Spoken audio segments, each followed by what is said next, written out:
కళ్ళు మూసుకున్నట్లయితే ప్రార్థన. పరిశుద్ధుడు పరిశుద్ధులని వెల దూతతో కూడా వచ్చి మా గొప్ప దివామికరమైన పదవులకు నమస్కారములు. నాయన ఈ దినమంతా నాయన మరి మిమ్మల్ని ఆరాధించుకోవడానికి మాకు ఇచ్చిన సమయాన్ని బట్టి మీకు వందనాలు స్తోత్రాలు. రాత్రి అంతా కాచి కాపాడి మంచిగా తెలియచారు నాయన. మరి ఇంతవరకు మీ పిల్లలు పాడిన పాటలను బట్టి చేసిన ప్రార్థన బట్టి చదివిన వాక్య భాగాన్ని బట్టి నాయన మరి మీకు వందనాలు స్తోత్రాలు. మీరు ఇచ్చిన సమయంలో సద్వినియోగం చేసుకొని విన్న ఏదన్నీ విడిచిపెట్టుకున్నట్లు నాయన మరి మీరు ఏదైతే మా నుండి పొందాలని మీరు అనుకున్నారో అలా ఉండడానికి ప్రయాసపడడానికి సహాయం దయచేస్తారు. అయితే నరకం నుండి తప్పించుకోవడానికి మమ్మల్ని మేము కాపాడుకోవడానికి నాయన మీ జ్ఞానం మీ ఆలోచన దయచేస్తారని ఇప్పుడు మేము మాట్లాడుచున్నగా నాకు మరి ఇంట్లో మీ పిల్లలకు మీ జ్ఞానము మీ ఆలోచన దయచేస్తారని యేసుక్రీస్తు శ్రేష్టమైన నామములో అడిగి వేడుకొంచు నా పర్వతంలో. Thank you. మంచిదండి. మరి నిన్న చూసుకున్నట్లుగానే నరకం నందు మనం పడకుండా మనల్ని మనం కాపాడుకోవాలి. ఎలా కాపాడుకోవాలి? ఎవరాత్మ నరకంలో కాదు, ఎవరు అక్కడ పోతున్నారు? వాక్యాన్ని చదివే మనం పోతామా? వాక్యానికి లోబడిన వారు పోతారు. వాక్యానికి లోబడిన మనము, వాక్యానుసారంగా ఉన్న మనము నరకానికి పాత్రలు ఎప్పుడు అవుతాం? లేదా నరకానికి పాత్రలు కాకూడదంటే మనం ఏం చేయాలి? అందుకని అన్ని విషయాలు మనం చాలా జాగ్రత్తగా చూసుకోవాలి. దేవుడు మాట్లాడిన ప్రతి మాట మనము చదువుతుంటాం. చదివినప్పుడు మనం ఏం చేస్తామంటే మనము వాక్యానికి విధేయులుగా ఉండడానికి ప్రయత్నిస్తాము, కానీ అప్పుడప్పుడు సాతాను ఎన్నో ఇబ్బందులు పెడతాం. అందుకని మనం అలాంటివన్నీ కూడా తప్పించుకోవాలని జీవ గ్రంథంలో కొన్ని విషయాలు రాశారు. యేసుక్రీస్తు ప్రభు చెప్పిన మాట ఏమిటి? ఒకసారి మరొకసారి చదువుతున్నాం. మార్క్స్ వార్త 9:47 నరకమున వాని పురుగు చావదు అని ఏమంట? నరకమున వాని పురుగు చావదు అజ్ఞానం. ఎవరైతే నరకానికి వెళ్ళిపోతారో, ఎవరైతే నరకంలో ప్రవేశిస్తారో, ఎవరైతే నరకానికి వెళ్ళిపోతారో వాళ్ళు ఏం చేస్తారు? అక్కడ బాధపడుతూ ఇబ్బంది పడుతుంటారు. నరకానికి ఎవరు పోతారు? ఆ పోవడానికి కారణం ఏమిటి? పోకూడదు అని ఇంత ఖచ్చితంగా చెప్పాడు అంటే అది ఎంత భయంకరమైన శిక్ష అనేటువంటిది మనం గుర్తు చేసుకుంటాం. నిన్న కూడా మనం విన్నాం, ఈ రోజు కూడా వింటున్నప్పుడు మనకి క్లారిటీ వస్తుంది. ఎందుకంటే మనము చర్చకొచ్చినంత మాత్రము, లేదా బాప్తిసం తీసుకున్నంత మాత్రము, వాక్యం చదివినంత మాత్రము నరకం తప్పించుకుంటాము అనేది కాదు. ప్రతిరోజు అనుక్షణం మనల్ని మనం కాపాడుకోవాలి. చాలా మంది లేదులే ఖాళీ ద్రాక్షరసం రొట్టె తీసుకుంటే చాలు, ద్రాక్షరసం రొట్టె మనల్ని కాపాడుతుంది అని ఆలోచన చేస్తారు. అలా కాకున్నట్లు మనము జాగ్రత్తగా చూసుకోవాలి. ఖాళీ ద్రాక్షరసం రొట్టె తీసుకుంటే మనము కాపాడబడం, ఇది గుర్తుపెట్టుకోవాలి. ఎందుకంటే మన క్రియ చాలా అవసరం. అది ద్రాక్షరసం రొట్టె ఎందుకు తీసుకుంటున్నాము అంటే మనం ఒంటరి వారం కాదు, మనలో క్రీస్తు ఉన్నాడు, మనం పాపం చేయకున్నట్లు మనకు ఒక కంచె.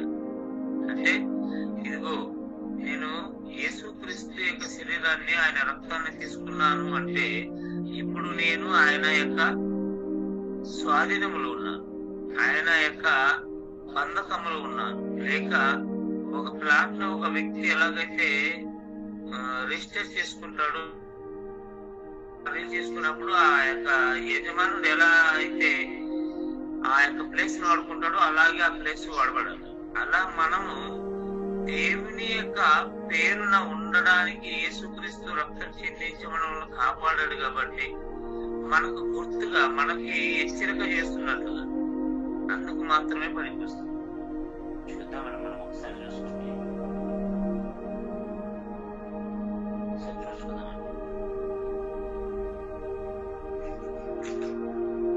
చూడండి, గలతీయులకు రాసిన పత్రిక 4:9 చూద్దామండి. అపోస్తలుడైన పౌలు గారు గలతీయులకు రాసిన పత్రికలో రాస్తూ కొన్ని విషయాలు ఇప్పుడు మీరు దేవుని ఎరిగిన వారును మరి విశేషముగా దేవుని చేత ఎరగబడిన వారునై ఉన్నారు కనుక బలహీనమైనవియు నిష్ప్రయోజనమైనవియునైనా మూల పాఠముల తట్టు మరలా తిరగనేలా మునపటి వలె మరలా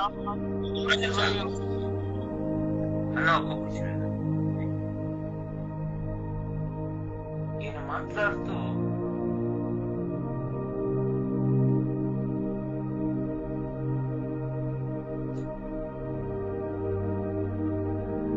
ఇప్పుడు మీరు దేవుని ఎరిగిన వారు మరి విశేషముగా దేవుని చేత ఎరగబడిన వారు ఉన్నారు కనుక బలహీనమైన నిష్ప్రయోజనమైనవి అయిన మూల పాఠముల యందు మరలా తిరగలేదు. మీరు ఫస్ట్ ఏదైతే చేశారో, మీరు ఫస్ట్ దేన్నైతే నమ్ముకున్నారో, ఎలాగైతే నడుచుకున్నారో, ఇప్పుడు తిరిగి అక్కడికి పోవడం ఎందుకు చెప్పండి? ఒకసారి మనం తల్లి గర్భంలో నుండి మొదలైన తర్వాత, లేక ఈ భూమి మీదకి వచ్చిన తర్వాత మనం ఏం చేస్తామో మనకు తెలియదు. ఎందుకు తెలియదంటే మనకు అప్పుడు వాక్యం తెలియదు, లోకానుసారంగా ఉన్నాము. ఎప్పుడైతే బాప్తిసం తీసుకుంటున్నామో, ఎప్పుడైతే వాక్యం తీసుకుంటున్నామో, వాక్యాన్ని మనం అంగీకరిస్తామో అప్పుడు మన కట్టుబాట్లు లేదు. అందుకే ఏమంటున్నానంటే, ఇప్పుడు మీరు ఏర్పరచబడ్డారు, ఇప్పుడు మీరు దేవుడు మిమ్మల్ని ఎంచుకున్నారు, ఇప్పుడు మిమ్మల్ని ప్రత్యేకంగా చేశారు. ఈ లోకంతో మనల్ని పోల్చుకోకూడదు. ఈ లోకానికి మనకి సంబంధంలో అనేటువంటిది వాళ్ళు చేసిన ప్రతిదీ మనం చేయాలని లేదు. ఎందుకు తెలుసా? మనము ప్రత్యేకించబడిన వారు. ఇక్కడ చెప్తామండి, ఒక మాట చెప్తామండి. పేతురు గారు మాట్లాడుతూ ఫస్ట్ ప్రసంగంలోనే అపోస్తలుల కార్యాలు 2వ అధ్యాయము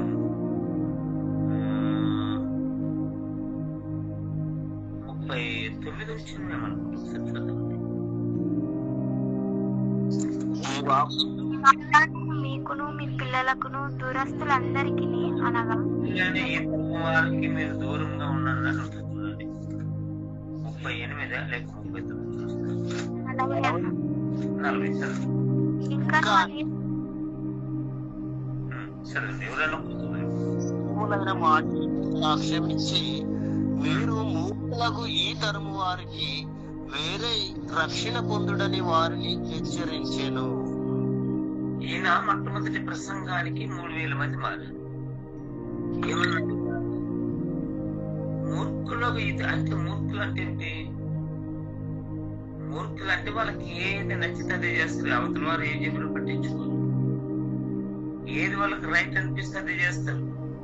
అది రైట్ అయినా రాంగ్ అయినా నేను నమ్మింది వేదం అనుకుంటాను, నేను చెప్పింది కరెక్ట్ అనుకుంటాను. అందుకేమంటున్నానంటే, మూర్ఖులని ఈ తరము వారికి మీరు వేరుగా కాండి.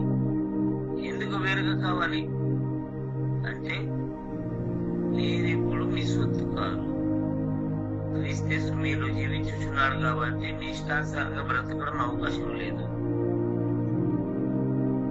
ఈ లోకం ఏం చేస్తుందంటే, కంటే కనపడేది శాశ్వతం అనుకొని, ఈ లోక సంపదే శాశ్వతం అనుకొని, లేక ఈ లోకంలో ఏదైతే మనం ఓకే అనుకుంటాం అంతే చాలనుకుని, ఈ లోకంలో డబ్బు ఉన్నవాడు తప్పు చేసినా రైటే, ఈ లోకంలో పలుకుబడి ఉన్నవాడు ఏది చేసినా రైటే. ఎందుకు? పైసలు ఉన్నాయి కాబట్టి వాడు తప్పు చేసినా రైట్ గానే కనపడుతుంది. కానీ దేవుడు మాట్లాడితే ఏమంటున్నాడు పౌలు పేతురు గారి ద్వారా? ఇదిగో మూర్ఖులుగా ఈ తరము వారికి మీరు దూరంగా ఉండి వేరుగా ఉండండి. మూర్ఖులు అంటే సొంత ఆలోచన మాత్రమే, అవతల ఆలోచన పట్టించుకోరు. వాళ్ళ వాళ్ళ సొంత ఆలోచన మాత్రమే పట్టుకొని నడుస్తారు కాబట్టి మీరు అలా ఉండకూడదు. అందుకే ఇప్పుడు మన గలతీయ రాసిన పత్రికలో ఆయన మాట్లాడుతూ ఏమంటున్నారంటే, మీరు ఏర్పరచబడిన వారు, మీరు కొత్తగా నియమించబడిన వారు. ఎవరైతే వాక్యానుసారంగా ఉండాలి అనుకుంటారో, ఎవరైతే వాక్యానికి లోబడాలి అనుకుంటారో వాళ్ళందరూ కొన్ని జాగ్రత్తలు. ఇప్పుడు ఎవరైనా ఒక స్త్రీది ఒక పురుషుడి పెళ్లి అవుతుంది అనుకో, వాళ్ళు ఏం చేస్తారు తెలుసా? కొన్ని కట్టుబాట్లు వస్తాయి, కొన్ని బాధ్యతలు వస్తాయి. పెళ్లి కాకముందు ఏం చేస్తారంటే తల్లిదండ్రులు చెప్పిందే చేస్తే చేసి లేకుంటే వాళ్ళు ఇష్టానుసారంగా ఉంటారు. కొంతమంది కొడుకునైనా బిడ్డనైనా చక్కగా వాళ్ళ ఇష్టం వచ్చినట్టు ప్రేమిస్తారు కాబట్టి కొద్దిగా ఏమంటేదంటే ప్రేమ ఎక్కువైనప్పుడు పని చేయరు, వాళ్ళ ఇష్టం వచ్చినట్లు ఉంటారు. అంతమంది ఇంట్లో పోయిన తర్వాత అలా ఉంటారా? అలా ఉండడానికి అవకాశం ఉండదు. అలా ఉండడానికి అవకాశం ఎందుకు ఉండదంటే అది మన సొంత ఇల్లు కాదు. మనం ఆలోచన చేసుకోవాలి, ఇది మన సొంత ఇల్లు కాదు కదా, చాలా జాగ్రత్త కలిగి ఉండాలి కదా, చాలా భయభక్తులు కలిగి ఉండాలి కదా అనేటువంటిది. అందుకని వాక్యానికి లోబడి ఉండడానికి ప్రయత్నించాలి. మనం ఈ లోకానుసారంగా కాదు. ఎందుకు ఇంతమంది వద్దు వద్దు వద్దు అని చెప్తున్నారు? ఇంతమంది తమ ప్రాణాలు సైతం వదిలేశారు. ఆఖరికి ఏం చేయమంటున్నారు చూడండి. మన ఇక్కడికి వచ్చేద్దామండి. మార్క్స్ వార్త మరొకసారి పోదామండి. 9వ అధ్యాయం. మార్క్స్ వార్త 9వ అధ్యాయం 40 వచనం నుండి ఒకసారి మనం చూసుకున్నాం. ఏమంటున్నారు? మనకు ఎవరైనా ఉంటుంది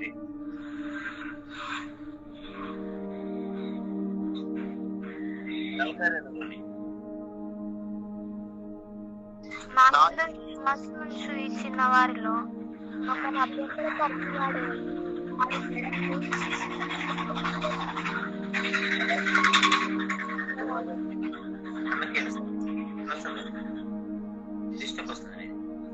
నా యందు విశ్వాసముంచి చిన్నవారిలో ఒకరిని అభ్యంతరపరచువాడెవడో వాడు మెడకు పెద్ద తిరుగటి రాయి కట్టబడి సముద్రంలో పడవేయుట వారికి మేలు. నీ చెయ్యి నిన్ను అభ్యంతరపరిచిన ఎడల దానిని నరికి వేయము. నీవు 2 చేతులు కరిగి నరకములోని ఆరని అగ్నిలోనికి పోవుట కంటే అంగహీనుడపై జీవములో ప్రవేశించుట మేలు. నీ ఇక్కడ చూడండి, ప్రతి తల్లిదండ్రులు కూడా ఒక చక్కటి మాట ఆలోచన చేసుకోవాలి. ఏమంటున్నాడు? ఎవరైనా పిల్లల్ని వద్దు చేర్చుకుంటే, పిల్లలకి వాక్యాన్ని నేర్పకపోతే, పిల్లలు చాలా సున్నితమైన మనసు వారు. ఎలాంటి వారంటే మనం ఏది చేస్తే అదే రైట్ అనుకుంటాం. ఎందుకంటే తల్లిదండ్రులు ఏది చేస్తారో దాన్ని చూసి పెరుగుతారు పిల్లలు. పిల్లలు తల్లిదండ్రులని గమనిస్తూ బ్రతుకుతారు. కాబట్టి ఈయనేమంటున్నాడు? ఈ చిన్న బిడ్డలు చాలా సాగమైనటువంటి మనసు, చాలా సున్నితమైనటువంటి మనసు. వాళ్ళకి ఇప్పుడు చిన్నప్పుడే వాక్యాన్ని నేర్పుతారనుకో, ఇప్పుడు చిన్నప్పుడే వాక్యానుసారంగా ఉండడానికి మీరు ఆ పిల్లలకి నేర్పుతారనుకో, పెద్ద తర్వాత దాని నుండి తొలగిపోరు. అందుకంటున్నాడు, ఎవడైనా ఈ చిన్న బిడ్డల్ని ఆటంకపరిచినేలా, ఎవడైనా వద్దు నీ చర్చకు రావద్దు, కల్లారు చేస్తావు అది ఇదని చెప్పేనేలా, నీవు ఉన్నావు కంటే లేకపోతే నాయన ఈ సమయం నీ గొంతు కంటే సముద్రంలో మారేయడం మేలు. ఎందుకు తెలుసా? వాళ్ళ ఆత్మను రక్షించాలన్న భారం నీకు లేదు కదా అని చెప్పి కింద ఏమంటున్నారు మనకి 43, 44. నీ చేయిని అభ్యంతరపరిచినేలా దానిని నరికివేయము. నీవు 2 చేతులు కలిగి నరకములు ఆరని అగ్నిలో నీకు పోవట కంటే అంగహీనుడు పోయి జీవములోనికి ప్రవేశించడం మేలు. ఏమంటా? ఈ 2 చేతులు ఉన్నాయి కదా, ఈ చేతుల విలువ ఎప్పుడు తెలుస్తుంది తెలుసా? ఈ చెయ్యి మన దగ్గర లేనప్పుడు తెలుస్తుంది. ఈ చెయ్యి ఎక్కడ పడితే ఎక్కడ తాకుతుందా, దీన్ని బట్టి అప్పుడప్పుడు అంటున్నారు, డైలాగులు కొడతారు కొంతమంది. నా చెయ్యి నా మాట్లాడదు, నా చెయ్యికి దూరద ఎక్కువ, ఇలాంటి డైలాగులు కొట్టామనుకో దేవుడు కూడా దురద మొత్తం చేసేస్తాడు, తోలు వచ్చేస్తాడు. ఎందుకు తెలుసా? ఈయనేమంటున్నాడు? నీ శరీరంలో ఉన్న ప్రతి అవయవం ప్రతిది కూడా నీ అదుపులో ఉండాలి. నువ్వు చెప్పినట్లు వినాలి, నీవు దేవుని అదుపులో ఉండాలి. లేదండి నా చేయి నా మాట ఎందుకు, ఇప్పుడు ఎవరు ఉంది కాబట్టి, ఉడుకు రక్తం ఉంది కాబట్టి నా ఇష్టానుసారంగా నా చేస్తాను, నా జీవితం నా చేయి చేసింది అనేది కాదు. ఈ శరీరంలో ఏ ఒక్క పాటు తప్పు చేసినా నీ ఆత్మకి శిక్ష తప్పదు. అందుకే ఏమంటున్నాడు, నీ చెయ్యి ఒకవేళ తప్పు చేసింది అనుకో, ఆ చెయ్యి ఏం చేయాలి? నరికి నీ ఎదురు నుండి పారు. అదే కదా నేను డిస్టర్బ్ చేస్తుంది. ఆ చెయ్యి కదా నిన్ను నరకానికి పోవడానికి కారణం చేస్తుంది. ఈ చెయ్యి లేకపోతే దాని విలువైన తెలుస్తుంది కదా. అవసరమైతే శరీరంలో ఉన్న చేతినే తీసేయి అన్నాడంటే ఎంత భయంకరమైన శిక్ష ఒకసారి ఆలోచన చేస్తుంది. కింద మాట్లాడుతున్నాడు చూడండి.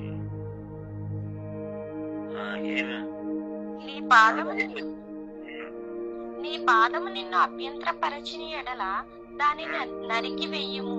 2 పాదములు కలిగిన నరకములో పడవేయబడుట కంటే కుంటివాడవై నిత్య జీవములో ప్రవేశించుట మేలు.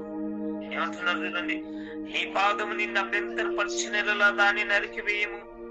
2 పాదములు కలిగిన నరకములో పడవేయబడుట కంటే కుంటివాడివై నిత్య జీవములోనికి ప్రవేశించుట మేలు. 2 కాళ్ళు కలిగిన ప్రతి ఒక్కరికి నరకానికి పోతానని చెప్పలేదు. ఎవడైతే దురద పాదములు కలిగి నరకానికి పోవడానికి పాపములోనికి ప్రవేశిస్తాడు, ఎవడైతే ఒక చోట ఉండక వాడి ఇష్టానుసారంగా పాపములు పరిగెత్తుతుంటాడు చూడు, అలాంటి వానికి పాపములు పరిగెత్తే ప్రతి వానికి చెప్తున్నాడు, నీ పాదం ఒక చోట నిలవదా? ఏ గల్లికైతే వారదు, ఏ సందుకైతే వారదు, ఏ వీధికైతే వారదు, ఆ చోట నీ పాదము పురుగులాడుతుందా? అవసరమైతే దాన్ని నరికెళ్ళియదు. నీవు నీ ఇష్టానుసారంగా జీవించడానిక, నీవు నీ ఇష్టం వచ్చినట్లు బ్రతకడానిక, నీ ఇష్టము నా ఇష్టం అనుకుంటే మన ఇష్టానుసారంగానే నరకానికి వెళ్ళిపోతుంది. దేవుడు తన్ను ఆడ పెట్టాలని ఇష్టపడ్డాడు మనల్ని. ఎక్కడైతే మనం నరకం నుండి తప్పించుకోవాలి, నిత్య రాజ్యము ఇదిగో యేసుక్రీస్తు ప్రభువు నాతో పాటు మీరు ఉంటారని సెలవిచ్చాడు. అక్కడ మనం ఉండాలంటే ఇక్కడ కొన్ని వదులుకో. చాలా భయభక్తులు కలిగి ఉండాలి. భయము భక్తి చాలా అవసరం. మనం వాక్యం చదువుతున్నాము అంటే అంతం వరకు సహించేవారు ఉండాలి. ఈ వాక్యం చదువుతున్నా, వాక్యాన్ని వివరిస్తున్నా, ప్రార్థన చేస్తున్నా, ఎవరు వీళ్ళు పెట్టుకోండి. కొద్ది ఏమంటున్నాడు, మీరు ఒకవేళ జాగ్రత్త లేకపోతే చనిపోయే ముందు ఒకవేళ మీరు చేస్తే ఖచ్చితంగా నేను మిమ్మల్ని నరకంలో వేస్తానంటాడు. ఎందుకు వేస్తాడు చూడండి. మళ్ళీ ఇక్కడ వచ్చేద్దామని ఎసుకెళ్ళగలను ఒకసారి చూద్దాం. ఎందుకింత జాగ్రత్త చెప్తున్నాడు? ఎసుకెళ్ళగలను 18 అధ్యాయం 23 వచ్చిన ఒకసారి చూద్దాం. 23, 24.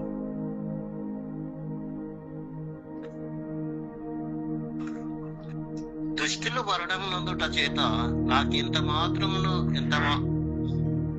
మాత్రమైన సంతోషం కలుగునా? వారు తమ ప్రవర్తనను దిద్దుకొనుటయే నాకు సంతోషము. ఇదే ప్రభువుకు యెహోవా వాక్కు. ఏమంటున్నారు? దుష్టుడు మరణమునందుట నాకేమాత్రము సంతోషము కలుగునా? వాడు తన ప్రవక్తను దిద్దుకొని. ఏమంట?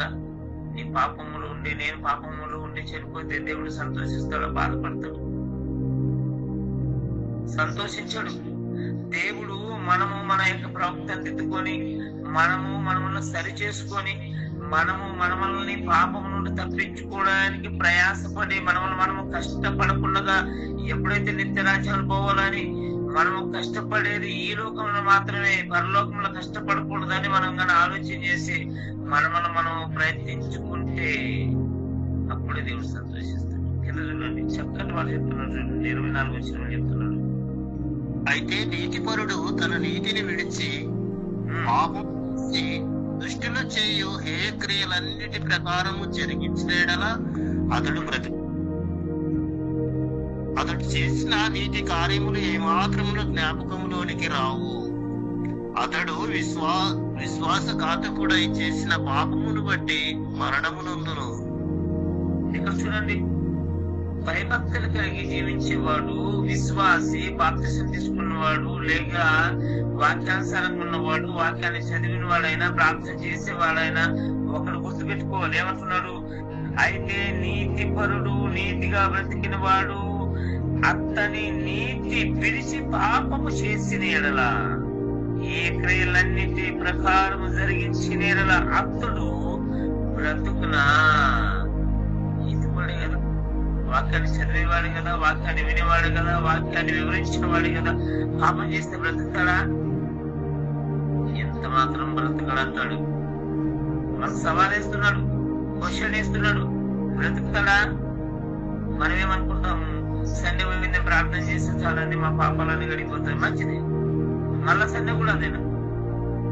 అట్లా ఎన్ని సండేలు, ఎన్ని రోజులు తిరిగి తిరిగి పాపం చేయడం, ఏడవడం, పాపం చేయడము, ఏడవడం, ఇంతేనా?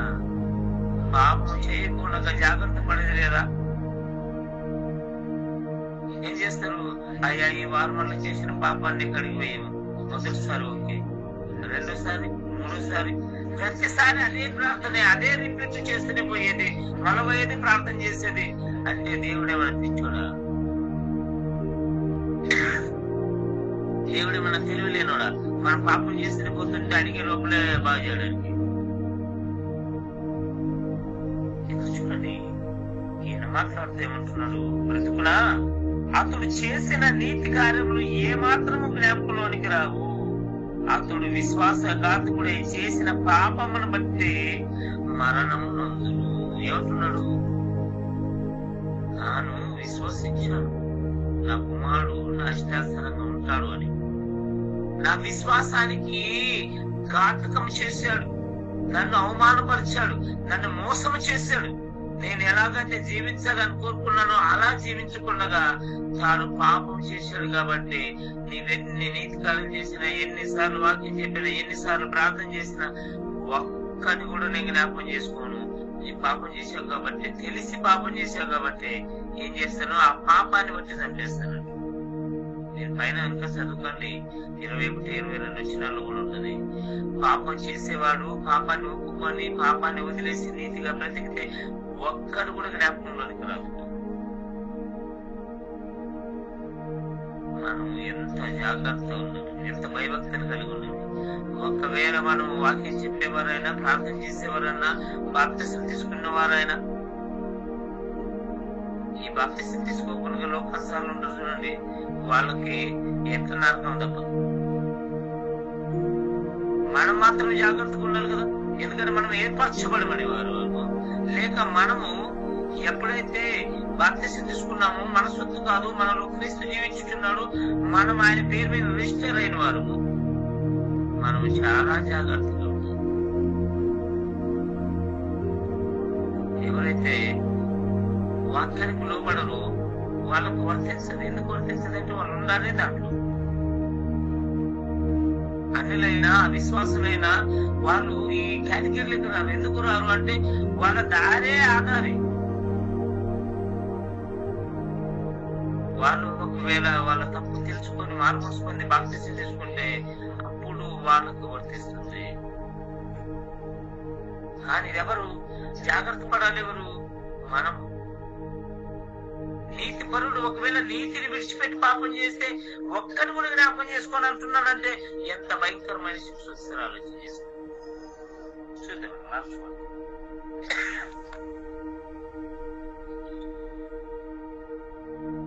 మార్క్స్ 47 వచ్చేసి చూద్దాం. నీ కన్ను నిన్ను అభ్యంతరపరచిన ఎడల దాన్ని తీసి పారవేయుము. 2 కన్నులు కలిగి నరకంలో పడవేయబడుట కంటే ఒంటి కన్ను గలవాడవై దేవుని రాజ్యంలో ప్రవేశించుట మేలు. ఏమంటున్నాడైనా? 2 కన్నులు కలిగి, మంచిది, దేవుడు 2 కన్నులు ఇచ్చాడు. ఆ కన్ను విలువేంటి మనకు తెలుసా?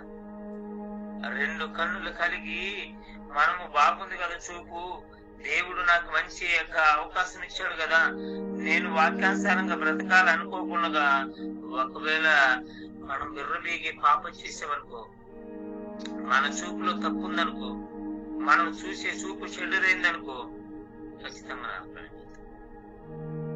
ఆ కన్నులు 2 ఉన్నందుకే కదా నువ్వు ఇంత విర్రబీగేది. అవసరమైతే ఒక కన్ను తీసేయాలి. పుట్టివాడుగా నీ శరీరములు ఒక అవయవము లేకపోతే నీకేం ఒరిగేది లేదు. ఎందుకంటే ఎంతమంది చేతి లేని వాళ్ళు, కాళ్ళు లేని వాళ్ళు, కన్ను లేని వాళ్ళు భూమి మీద బ్రతుకుతున్నారు, శరీరంలో జీవిస్తున్నారు. కానీ ఈ శరీరంలో చాలా సంవత్సరాలు లేదు, ఒక 60-70 సంవత్సరాలు. ఒక్కసారి నీ ఆత్మ నీ శరీరాన్ని వదిలేసిన తర్వాత నరకానికి పోయిందనుకో, అంతులేని లెక్కలేనన్ని దినాలు నరకంలో కాల్చాల్సి వస్తుంది. అందుకనే ఆయన జాగ్రత్త చెప్తుంది. అందుకనే జాగ్రత్తలు మనకి.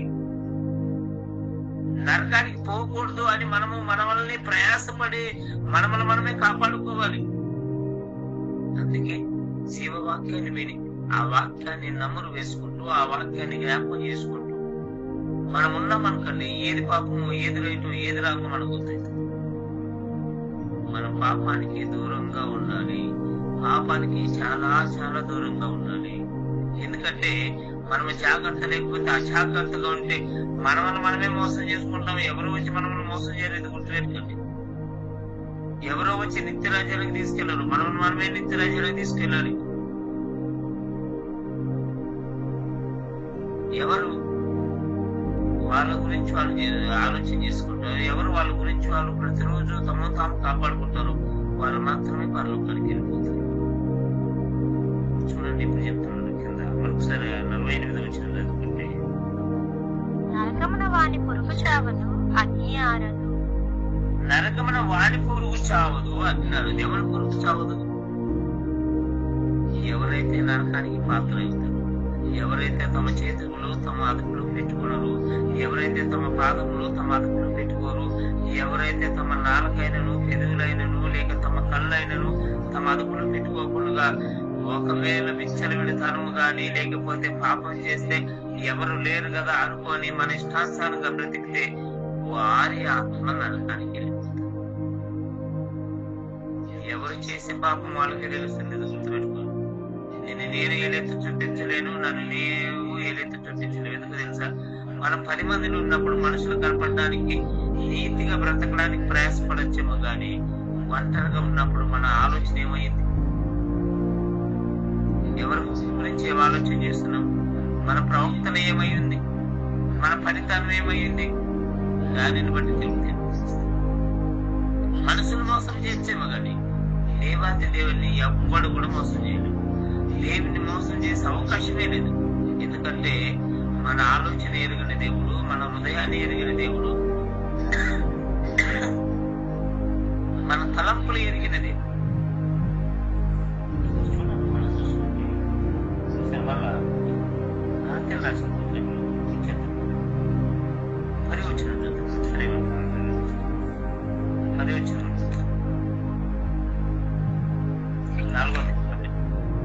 మీరు దినములను మాసములను ఉత్సవ కాలములను సంవత్సరములను ఆచరించుతున్నారు. ఏమంటున్నాడు ఈయన?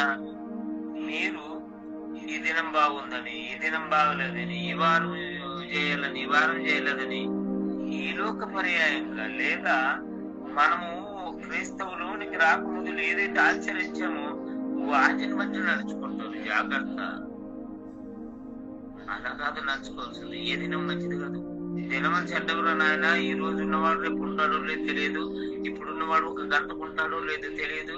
ఈ దినాలు, మాసాలు, వారాలు ఇచ్చిపెట్టండి, భయభక్తులు కనుక జీవించండి, వాక్యానికి లోబడి ఉండండి అని చెప్పుతూ 11-12 వచనాల్లో ఉంటది.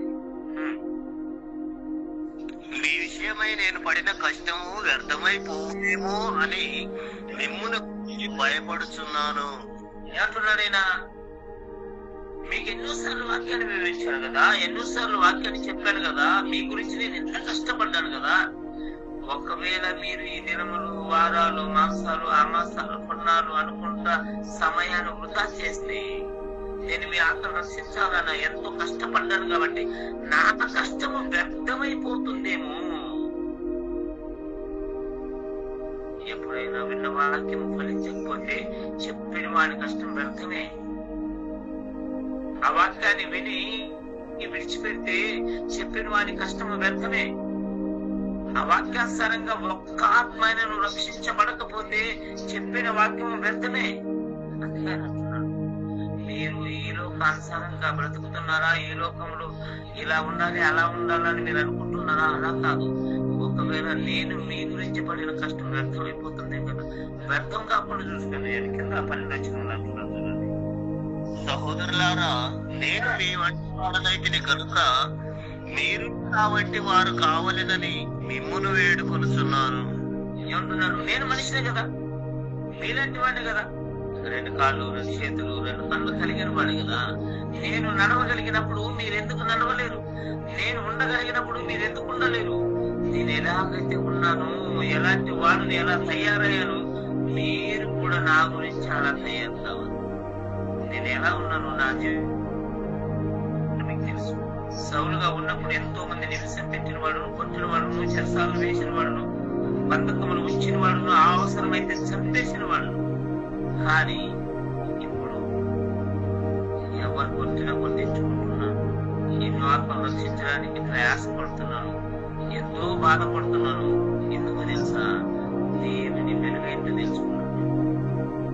యేసుక్రీస్తు ప్రభు ఈ లోకానికి వచ్చి ఎందుకు రక్తం చెల్లించాడో తెలుసుకున్నాను.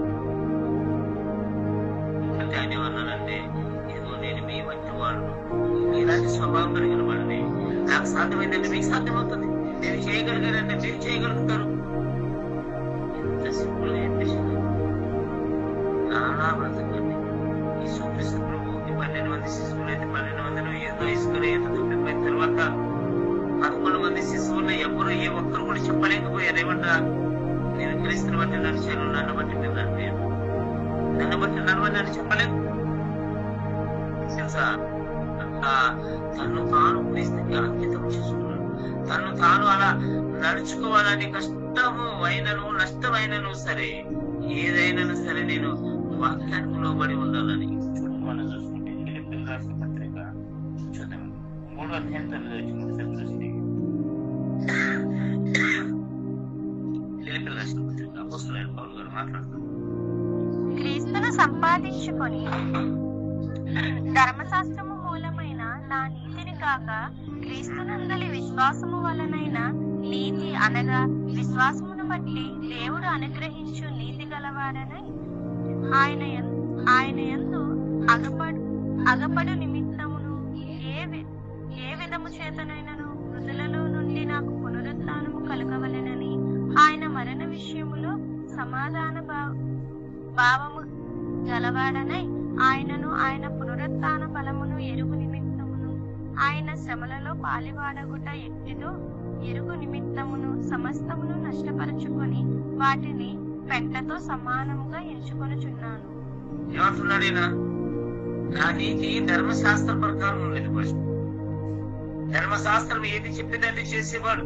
మనిషి దేవుడంటే ఒప్పుకునేవాడు కాదు, మనిషి దేవుని ఆరాధిస్తానంటే ఒప్పుకునేవాడు కాదు. అవసరమైతే చంపాలి, అవసరమైతే చెరసాలు వేయాలి, ఎన్నో రకాలుగా నేను హింస పెట్టాలనుకున్నాను. కానీ ఆ నీతి కాదు. ఇప్పుడు నన్ను నేను తగ్గించుకొని, ఈ లోకములో నన్ను నేను కనపరుచుకొని, నన్ను నేను మాదిరిగా చేసుకొని, నేను చేస్తున్న ప్రతిది కూడా దేవునికి ఇష్టమా లేదా? ఒకవేళ ఏదైనా నాకు ఇష్టమైంది వదులుకోవాలంటే అది నాకు ఎలాంటిది తెలుసా? ఎంతతో సమానము, చెత్తతో సమానము, అది పేడతో సమానం అనుకున్నాను నేను. ఈ లోకపరమైన ఆస్తి అయినను, సంపద అయినను, ఈ లోకపరమైన పేరైనను, ఈ లోకంలో ఏదైనా ఒకవేళ నన్ను దూరము చేస్తుంది దేవుని నుండి అంటే అది నాకు చెత్తతో సమానము, పేడతో సమానం అని మనం ఏం చేస్తాం? గొప్ప పేరుస్తే చాలు, ఆశ్రయిస్తే చాలు, ఈ లోకంలో సుఖపడితే చాలు. ఇప్పుడు సుఖపడకపోతే ఎప్పుడు? చనిపోయిన తర్వాత చూసుకుందాంలే, చనిపోయే ముందు ప్రార్థన చేస్తే చాలులే. మా దేవుడు ఎలాంటి వాడంటే, ఎంత తెలియని వాడు మా దేవుడు అంటే, నేను ప్రార్థన చేసిన ప్రతి క్షణము, మరుక్షణమే నేను పాపైనా సరే, దేవా నేను పాపని నన్ను క్షమించేస్తాను. ఓకే, పదే అదే ప్రార్థన దేవునికి తీసుకురాదా? పదే ప్రార్థన చేస్తూ అదే ప్రార్థన చేస్తే దేవునికి తీసుకురాదా? పాపము చేయకుండా మానడానికి ఏం చేస్తున్నావు? పాపం మాత్రమే నువ్వు చేస్తున్నావా? పాపం మానడానికి ప్రయత్నం చేస్తున్నావా? చూడండి, చూసుకుంటే తెస్సలోనికి రాసినటువంటి 2వ పత్రిక 4వ అధ్యాయము 1-2 వచనాల్లో ఉంటుంది చూడండి. తెస్సలోనికి రాసినటువంటి 2వ పత్రిక చూద్దామండి. సార్ 4వ అధ్యాయం లేదు అన్నా సార్ 4వ అధ్యాయం లేదా? 1 తెస్సలోనికి 4వ అధ్యాయం ఉంది. 4వ అధ్యాయము 1-2 మెట్టున సహోదరులారా, అన్న సారీ అన్న తిమోతి సారీ తిమోతి 2 తిమోతి 4 అధ్యాయము 2-3 వచ్చింది. దేవుని ఎదుటను సజీవులకును మృతులకును క్రీస్తు యేసు ఎదుటను ఆయన శిక్ష తోడు ఆయన రాజ్యం తోడు ఆనబెట్టి వాక్యమును ప్రకటించుము. అసమయమందు ప్రయాసపడు. చూడండి మీరు కొద్దిగా ఆపండి. అన్న చదవండి. వాక్యమును ప్రకటించుము, సమయమందును అసమయమందును ప్రయాసపడుము, సంపూర్ణమైన దీర్ఘశాంతముతో ఉపదేశించుచు ఖండించుచు గద్దించుచు బుద్ధి చెప్పుము. ఏమంటున్నాడు ఈయన? వాక్యమును ప్రకటించుము, సమయము అసమయము చూడద్దు. ఈ టయానికి ఈ టైం లేదు కదా, ఎప్పుడు మనము అవకాశం దొరికితే అప్పుడు చెప్పాలి. ఎందుకు తెలుసా? సమయం లేదు మనకి. మనం తినే ప్రతి తిండి కూడా విషమే, ప్రతి దాంట్లో కలిపితమే. ఇప్పుడు నాడు చూడండి, ఒక 6 సంవత్సరాల కింద నాకు ఒక వీడియో ఇచ్చింది. కర్ణాటకలో వాళ్ళు కన్నడ మాట్లాడుతున్నారు, ఎక్కడ నుండో తెలియదు. మిరపకాయలు తెల్ల మిరపకాయల్ని ఎర్ర కలర్లో కలిపి ఎండబెట్టి అమ్ముతున్నారు. మనము కొట్టి పొడిలో కలర్ కలుపుతాం అనుకుంటే మిరపకాయలను సైతం ఒక యాపిల్ ఏ ఫ్రూట్ అయినాను చూడండి కెమికల్. ప్రతిదీ మనం తినే ప్రతిదీ చెక్ చేయండి, ఖచ్చితంగా నిజమే. పోయిన సంవత్సరం కాకుండా 2 సంవత్సరాల క్రితము యూపీలో బీహార్ లో ఒక ఘటన జరిగింది. ఏం జరిగిందంటే, మామిడిపండ్ల సీజన్ అయిపోయింది. లాస్ట్ లో వాటిని నిల్వ ఉంచడానికి ఏం చేశారంటే వాళ్ళు కొన్ని కెమికల్లో కలిపి పెట్టారు. అయితే 4 మనుషులు ఏం చేశారంటే ఆకలైన వాళ్ళకి కొన్ని బాలిపండ్లు కొన్ని మామిడిపండ్లు తీసుకొని పోయిన తర్వాత తిన్నారు. తిన్న తర్వాత ఏమైందంటే వాళ్ళకి మొక్కకి పడిపోయారు, చచ్చిపోయారు. వాళ్ళ యొక్క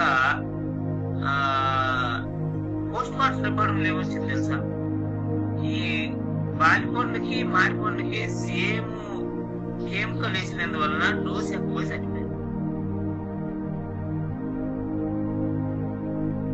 ఇది అది సేమ్ పౌడర్ వేసారు కాబట్టి ఏమైపోయిందంటే డోస్ ఎక్కువ చచ్చిపోయింది. మనం ఏది తినడానికి పోయినా మన శరీరానికి హానికారం. అందుకే జాగ్రత్త. సమయం లేదు మనకి. సమయము అసమయం అనుకున్నది మనం ఏం చేయాలంటే ఖచ్చితంగా మనం జాగ్రత్త పరుచుకోవాలి. మరి ఎవరు ఈ నరకానికి పోతారు? సరి చూసుకున్నారు.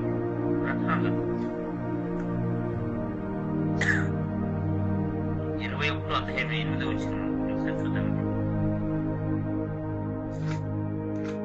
దొరికి వారును అవిశ్వాసులను అసహ్యులను నరహంతకులను వ్యభిచారులను మాంత్రికులను విగ్రహారాధికులను అబద్ధికులందరూ అగ్నిగంధకములో మండు గుండములో పాలు పొందుదురు. ఇది 2వ మరణము. ఏమంట ఇక్కడ క్లారిటీ చేశాడు. ఏమంటున్నాడంటే పిరికివారు అంటే అర్థం ఏంటి చెప్పండి? పని చేయగలిగి చేయకపోతే పిరికివారు దేవుని దృష్టి. చదవగలిగి వాక్యం చదవకపోతే, వాక్యం చెప్పకపోతే, పాటలు పాడగలిగి పాడకపోతే, ప్రార్థన చేయగలిగి చేయకపోతే, దేవుని పని చేయడానికి అవకాశం ఉన్న చేయకపోతే గుర్తుపెట్టుకోండి, పిరికివాడే. మన కళ్ళ ముందు మన పిల్లలు పని చేయకపోతే ఏం చేస్తుంది తెలుసా?